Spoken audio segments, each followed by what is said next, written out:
সমন্বয় করতে গিয়ে জ্বালানি তেলের দাম বৃদ্ধি করা হয়েছে, জানালেন জ্বালানি প্রতিমন্ত্রী। দীপেন দেওয়ানের পদত্যাগপত্র গ্রহণ করেছেন প্রধানমন্ত্রী। স্থানীয় নির্বাচনে নতুন ফিল্টার ইসির অঙ্গীকারনামায় আটকে যেতে পারেন অনেক প্রার্থী। সুবিধাবঞ্চিত মানুষের মাঝে খাদ্য সামগ্রী বিতরণ করলেন সহকারী অ্যাটর্নি জেনারেল সোহাগ। সুন্দরবনে প্রবেশে ৩ মাসের নিষেধাজ্ঞা থাকলেও খোলা থাকছে করমজল। চাইনিজ তাইপেকে হারালো বাংলাদেশের মেয়েরা। ভারতেই শুধু নয়, নেপালের দখলেও রয়েছে ভারতীয় এলাকা, বললেন বালেন্দ্র। দর্শক, শুনছিলেন সন্ধ্যার খবরের প্রধান প্রধান শিরোনাম, এবার বিস্তারিত। তার আগে আমাদের ইউটিউব চ্যানেল সাবস্ক্রাইব করুন এবং সব খবর পেতে ফেসবুক পেজ ফলো করে রাখার পাশাপাশি ওয়েবসাইট ভিজিট করুন। আন্তর্জাতিক বাজারের সঙ্গে সমন্বয় করতে গিয়ে জ্বালানি তেলের দাম বৃদ্ধি করা হয়েছে বলে মন্তব্য করেন বিদ্যুৎ, জ্বালানি ও খনিজ সম্পদ মন্ত্রণালয়ের প্রতিমন্ত্রী অনিন্দ্য ইসলাম অমিত। আজ দুপুরে সাংবাদিকদের সাথে আলাপকালে কথা বলেন তিনি। জ্বালানি প্রতিমন্ত্রী বলেন, উপায় না থাকায় এমন অপ্রিয় সিদ্ধান্ত সরকারকে নিতে হয়েছে। এছাড়া আসন্ন বাজেটে এর কোনো প্রভাব পড়বে না বলেও জানান তিনি। মধ্যপ্রাচ্যের সমস্যা খুব শিগগিরই সমাধান হবে বলে এ সময় আশা প্রকাশ করেন তিনি। আরও বলেন, বিশ্ববাজারে তেলের দাম কমলে বাংলাদেশেও মূল্য হ্রাস করা হবে। বিশ্ববাজারের সাথে সমন্বয় না করলে সামাজিক সুরক্ষা নিশ্চিতে ব্যাঘাত ঘটবে বলেও জানান তিনি। তাই বিভিন্ন খাত থেকে ভর্তুকি কমানোর চেষ্টা করা হচ্ছে। শারীরিক অসুস্থতার কারণে পদত্যাগপত্র জমা দেওয়ার পর পার্বত্য চট্টগ্রাম বিষয়ক মন্ত্রণালয়ের মন্ত্রী দীপেন দেওয়ানের পদত্যাগ গ্রহণ করেছেন প্রধানমন্ত্রী তারেক রহমান। বিষয়টি নিশ্চিত করেছেন প্রধানমন্ত্রীর অতিরিক্ত প্রেস সচিব আতিকুর রহমান রুমন। প্রধানমন্ত্রীর কাছে জমা দেওয়া পদত্যাগপত্রে দীপেন দেওয়ান লিখেছেন, আমি দীপেন দেওয়ান এমপি পার্বত্য চট্টগ্রাম বিষয়ক মন্ত্রণালয়ের মন্ত্রী হিসেবে দায়িত্ব পালন করছি। দায়িত্ব গ্রহণের পর হতে আমি শারীরিক নানা জটিলতায় ভুগছি। আমার শারীরিক অসুস্থতার কারণে মন্ত্রণালয়ের নিয়মিত কাজের দায়িত্ব পালনের ক্ষেত্রে নানাবিধ সমস্যা তৈরি হচ্ছে। তিনি বলেন, বর্তমান সরকারের উন্নয়ন ও প্রশাসনিক কার্যের গতিশীলতা বৃদ্ধির স্বার্থে আমার বর্তমান পদ থেকে অব্যাহতি গ্রহণ করা আবশ্যক বলে মনে করছি। উপযুক্ত কারণে আমার পদত্যাগপত্র গ্রহণের জন্য বিনীত অনুরোধ করছি। স্থানীয় সরকার নির্বাচনে প্রার্থীদের জন্য আসছে নতুন কঠোর নিয়ম। নির্বাচন কমিশন এবার এমন একটি অঙ্গীকারনামা বাধ্যতামূলক করার উদ্যোগ নিয়েছে, যা না দিলে কেউ প্রার্থী হতে পারবেন না। প্রস্তাবিত বিধান অনুযায়ী নির্বাচন করতে আগ্রহী প্রতিটি সম্ভাব্য প্রার্থীকে ইসির নির্ধারিত ফর্মে লিখিত অঙ্গীকার দিতে হবে। সেখানে স্পষ্টভাবে উল্লেখ করতে হবে যে তারা কোনো নিষিদ্ধ বা নিষেধাজ্ঞার আওতাধীন রাজনৈতিক দল বা সংগঠনের সঙ্গে যুক্ত নন। নির্বাচন কমিশন বলছে, এই অঙ্গীকারনামায় মিথ্যা তথ্য দিলে বা তথ্য গোপন করলে প্রার্থিতা বাতিল সহ আইনগত ব্যবস্থা নেওয়া হবে। ইসি কর্মকর্তাদের মতে, স্থানীয় সরকার নির্বাচনের আচরণ বিধিমালার খসড়ায় এই নতুন ধারা যুক্ত করা হয়েছে। ইউনিয়ন পরিষদ সহ বিভিন্ন স্থানীয় সরকার প্রতিষ্ঠানের নির্বাচনে একই নিয়ম ধাপে ধাপে কার্যকর করা হবে।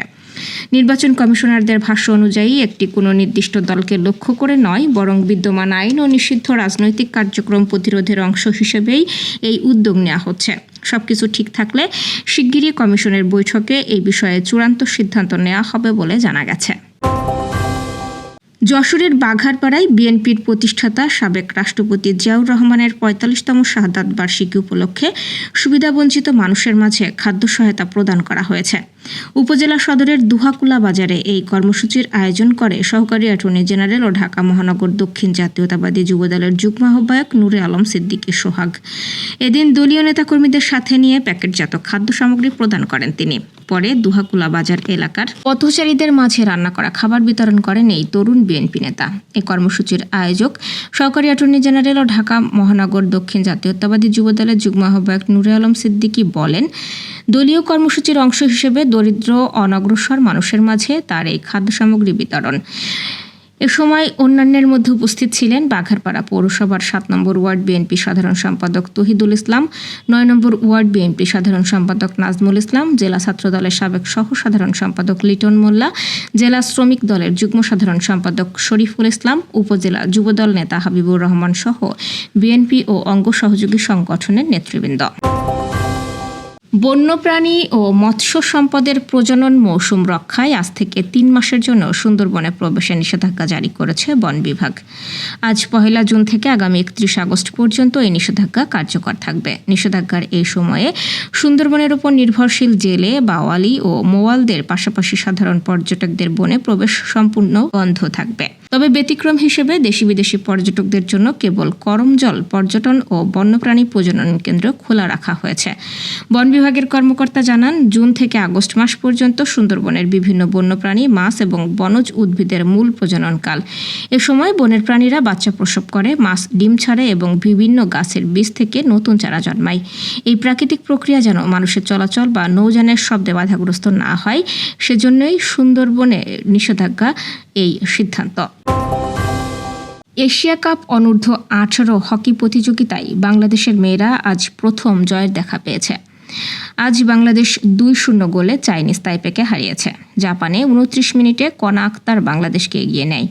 পেনাল্টি কর্নার থেকে আসে প্রথম গোল। ৫৫ মিনিটে রিয়া আর্লিন আক্রমণ থেকে গোল করে দলের জয় সুনিশ্চিত করেন।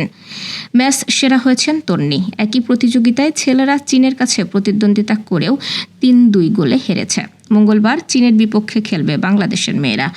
এর আগে প্রথম ম্যাচে তারা ১২ গোল হজম করেছিল। নেপালের প্রধানমন্ত্রী বালেন্দ্র শাহ বলেছেন, শুধু ভারতই নেপালের ভূখণ্ড দখল করে রাখেনি, নেপালও বিভিন্ন স্থানে ভারতের কিছু ভূমি দখল করে রেখেছে। সংসদে দেওয়া বক্তব্যের সময় তিনি এই মন্তব্য করেন। দেশটির শ্রম সংস্কৃতি পার্টির সংসদ সদস্য অ্যারেন রায়ের প্রশ্নের জবাবে শাহ বলেন, প্রধানমন্ত্রী হওয়ার পর আমি জানতে পেরেছি যে শুধু ভারত নেপালের জমি দখল করেনি, নেপালও ভারতের জমি একাধিক স্থানে দখল করেছে। বিষয়টি নিয়ে উভয় পক্ষের বসে আলোচনা করা দরকার।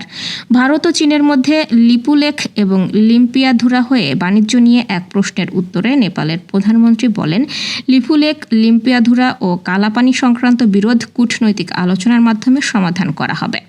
প্রধানমন্ত্রী জানান, নেপাল ইতোমধ্যেই ভারতকে একটি আনুষ্ঠানিক কূটনীতিক নোট পাঠিয়েছে এবং তার জবাবও পেয়েছে।